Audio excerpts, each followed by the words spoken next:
welcome to the Morning Serve, brought to you by 9 Now. Every court from the Australian Open has been streaming live and free on 9 Now. I'm Nick McArdle here with Jim Courier and John Millman. Gentlemen, welcome. We're going to talk, obviously, men's final, but first up, Novak, and having pulled out of that semi, what's his future look like? Well, I think he should feel good about the level of tennis that he played. He beat Alcaraz here. That's got to buoy him with confidence about his tennis. I think the concerns for him now are how does he maintain his health? He's a guy who requires his physicality to perform, and obviously that's the disappointment for him as he wasn't able to play through the injury this time, John. Yeah, and he's been that type of player, hasn't he, who's defied his age by how well he's looked after his body.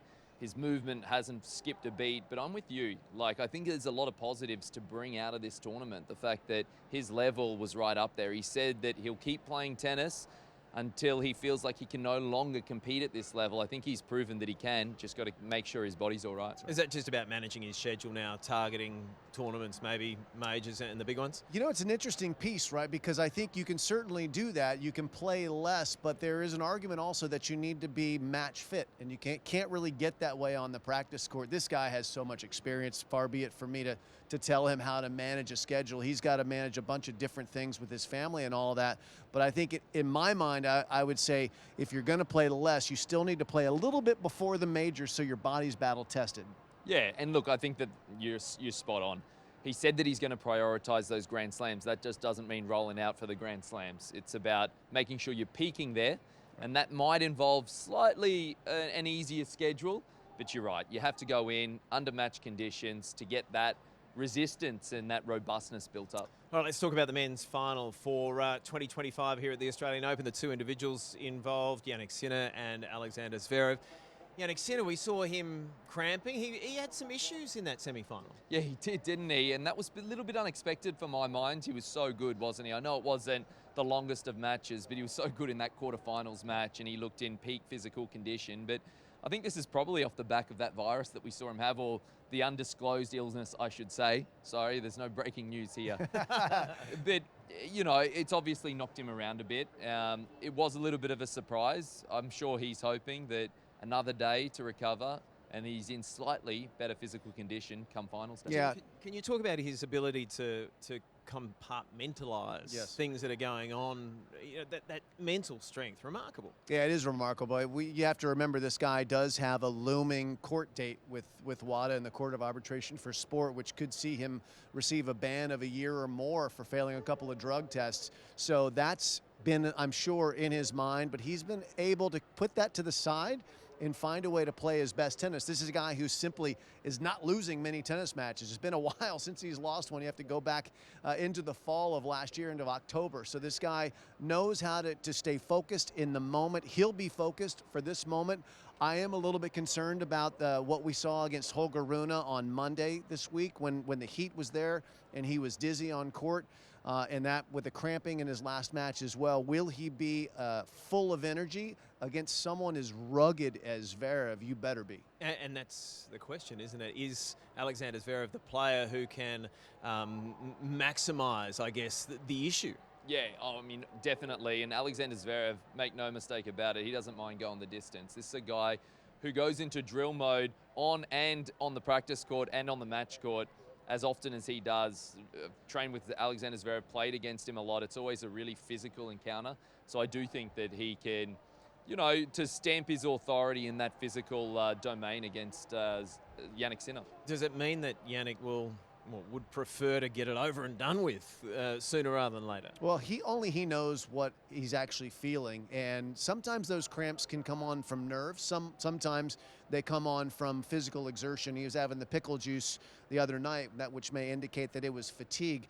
But for him, he wants to play faster points anyway. That's sort of his MO. He likes to play offense off the forehand and the backhand side. But Zverev is one of the best shock absorbers and point extenders we've seen in men's tennis with how rangy he is. He's fast for his size, and he is so determined to stay in those rallies. So this could be the wrong matchup for Sinner if he's not feeling great. What about the influence of Darren Cahill, a man that you know so well, and we all do, and we're all proud of him, obviously, what he's achieved on the world stage. But his influence on the Jannik Sinner success. Darren Cahill should go into the Hall of Fame when all this is over, because his coaching credentials are that good. So many number ones that he's produced. Yannick Sinner is another one, and it's been remarkable to see the changes that he and Simone Vagnozzi, the co-coach, have made, the technical changes as well as the tactical adjustments, and how he's just become this full-fledged player. He was a player who had areas, John, that you could get to, and he's really closed all of those up. Yeah, he has, and it's a constant cycle of improvement there. Whenever you see Darren Cahill on the court with Yannick Sinner, they're working on his net game, which is still a skill that he's developing. It's actually a little bit scary to think that Yannick Sinner is #1 in the world and there's a fair bit more upside to come. Darren Cahill, what can you say? I think a bit of credit has to go towards Yannick Sinner. He had a really good relationship, a very good partnership, I should say, with Piatti, his longtime coach, but he wanted to get a little bit better, and he put together a different team that's obviously had so much success on the match court. Can we just revisit the issue of the potential drug ban hanging over his head, and when you layer that on to what he's been managing to achieve, does that make his achievements even more remarkable? Yeah, I do. I think it's unbelievable. To be honest with you, US Open comes around and the news story broke as to what Yannick is dealing with. There was one player in the draw that I probably put a line through, and that was Yannick's name, because I just don't know how you can cope mentally and be able to perform at the levels that he did at the US Open, and then to carry on and have that success, you know, with those off-court distractions is phenomenal. He's doing it again here at the Australian Open.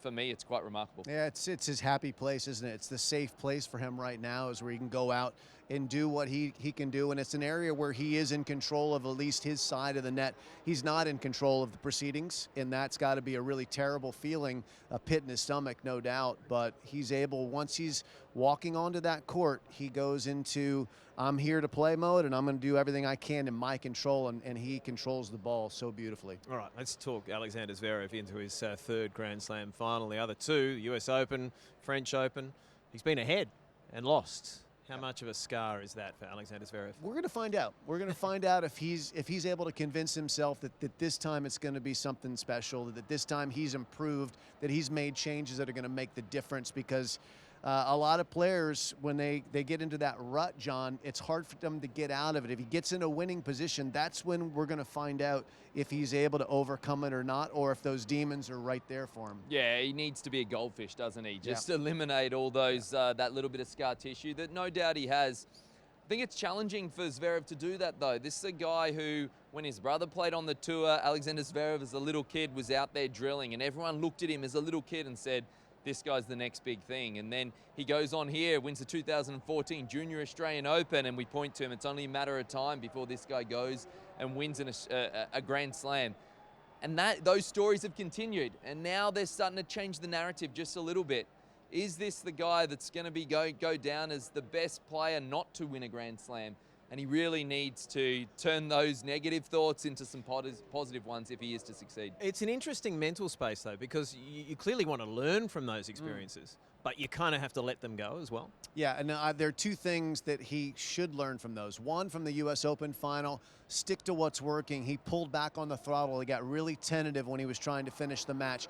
He needs to play the ball, not the moment. If the shot is there to take it, you got to take it. It doesn't matter if it's match point for you or somebody else, or you're serving for it. You got to do that. The other thing that he lost control of against Alcaraz and Roland Garros was his emotional state. When he had the lead, he started to freak out, and he became super agitated instead of confident and calm when he was closing in on the finish line. He needs to find that balance and not think about the score if he can. Put that out of mind. Compartmentalize the way that Sinner does with his off-court stuff. He's got to compartmentalize on the court, Zverev. Yeah, I want to see more points like he did at 5-all in that tiebreaker against Novak Djokovic. He gets around, really accelerates through an inside-in forehand, took the game on. If he can do more of that, I think that he can win this major. You talk about that semi, only 83 minutes. Now, I know it's a long tournament. 83 minutes in the context of the tournament, maybe not that important, but does that have any impact, positive or negative, as you head towards the final? I would put that in the positive category, because he knows this is a guy who has a massive engine. He is not afraid to go the distance out here, but he doesn't have to worry about recovery. At that point, he's played enough tennis. He's played some 4-set matches in this tournament. I think he's battle-tested. He's ready. So I think that was a net positive for him. Johnny, how do they match up against each other stylistically? Well, stylistically, Alexander Zverev wants to serve well. We know that he serves over 70% every single time. I love the on-court interview you did with him, Jim, because it gave us a little bit of insight into an area of the game that I think he's improved the most, and that's that second serve. Under pressure, 2020, it was really breaking down. He's lowered the ball toss, he's hitting it a little bit higher, and he's landing more second serves at a higher speed. So I think he needs to look after his service games, obviously. Backhand to backhand, I don't see any inroads there whatsoever. Both players, incredible backhands. It's that forehand to forehand matchup, and Jannik is superior in that department, in my opinion. Jannik changes direction far more often, far more comfortably than Sasha. Sasha's happy to stay in those backhand to backhand rallies, especially. And then if you do get the ball onto his forehand and you've played it, you've seen it, you just run across the court and cover the forehand cross court. That's what Zverev wants to do. He's going to need to come a little bit out of that comfort zone from time to time and be the one changing direction, I think, unless his strategy, and this is kind of a plan B, if he thinks that he can crack Sinner's body, if he can break him down, maybe he just goes for, let's play 30-shot rallies, and I'm going to try and beat you physically. I don't have to beat you with my racket, beat you with my legs. We'll see which one he chooses. Skills-wise, you get to 1 and 2 in the world. I guess there's not that much difference skills-wise, but above the shoulders, sometimes there can be some difference. Can you talk about that and the ability, perhaps, of Jannik Sinner to stay in the moment? I mean, I just think he's the Iceman. He is rock solid mentally, really. Very rarely do you see any chinks. And on the other side, we have seen those chinks with Alexander Zverev. But I do think this is an improved version of Alexander Zverev. Back in 2022, people thought that he was just about to make that breakthrough and he suffered that ankle injury. I think he's actually an improved version since then. Not just in his skill set on the court, but also upstairs. So I think that this is a better version we're seeing of Alexander Zverev. But I tell you what, where are the chinks mentally in Jannik Sinner? No, they're not there. They're not there. You're going to have to beat Jannik Sinner unless his body beats him. So I think Sinner, from just an X's and O's standpoint, even though he has a 2-4 head-to-head record against Zverev, Zverev has the lead in the head-to-head, but I think that Sinner has improved so much that I would give him the edge in just ball striking and the ability to deliver under pressure. At least in the last year and a half, he's been the best at that. But this is Zverev's moment to see if he can do something a little bit different. And it's a huge test, and it's going to be a really fun thing for us as fans to witness because it's special. Can he do something he's never done before? Yeah, and make some history. Who wins how many sets? Look, I think this one's going the distance. I really do. I give the edge to Jannik Sinner just because of his dominance at Grand Slam level on the hard courts. We know he bookend 2024, the win at the Australian Open, going into the win at the US Open. So I give him the edge, but I think it could go the distance. I'm going to take Sinner in 4 sets, and I have very little conviction about that. So all you gamblers out there, don't come back to me if I gave you the wrong advice. Gentlemen, thank you, and thanks for your company across the fortnight too. Terrific. And thank you for your company right here on The Morning Serve. Wide World of Sports on YouTube is your home of the tennis this summer. With highlights of the best matches of the summer of tennis, the on-court interviews and every day with The Morning Serve, you'll be ahead of the game. So click that subscribe button so you don't miss a thing this summer.